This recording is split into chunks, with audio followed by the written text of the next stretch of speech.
kung may tatamaan ka rito, mas maganda yung gulong itapat natin. Halimbawa may poste dyan sa part na yan, o itapat mo yung poste sa gulong.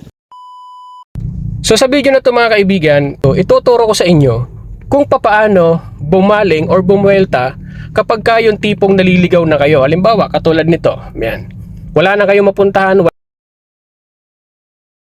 no? Ang gagawin nyo, dahil naliligaw na kayo, so ang gagawin nyo lang dito,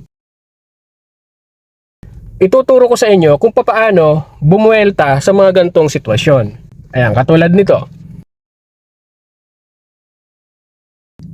Pagka gantong mga lugar mga kaibigan at gusto mo nang bumuelta, ayan, so maghahanap ka lang ng isang space na pwede mong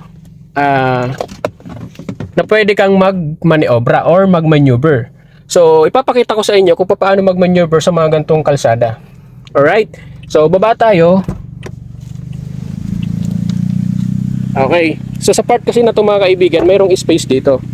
Ayan, ito yung pwede nating kuning space para maka-atras tayo. Kasi kung halimbawa naliligaw ka na, wala ka nang mapuntahan, ayan, medyo gubat na, no?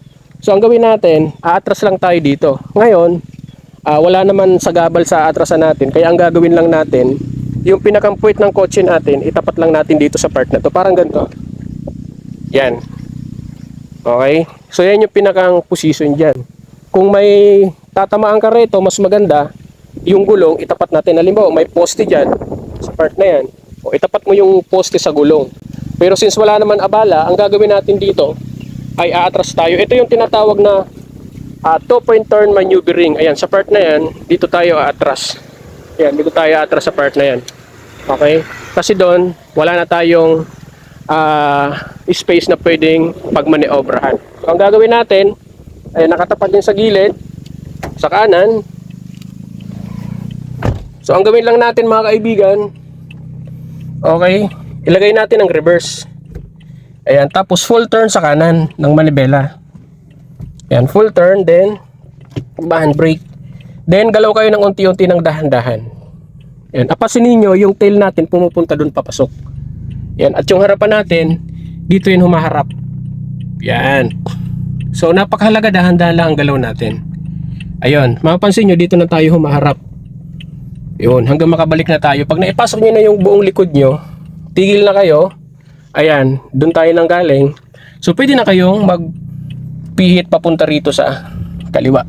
Ayan, full turn nyo yan, then ilalagay nyo ng first gear. Yan, first gear lang ang gamit. So ganito lang po mga kaibigan ang ginagawa sa mga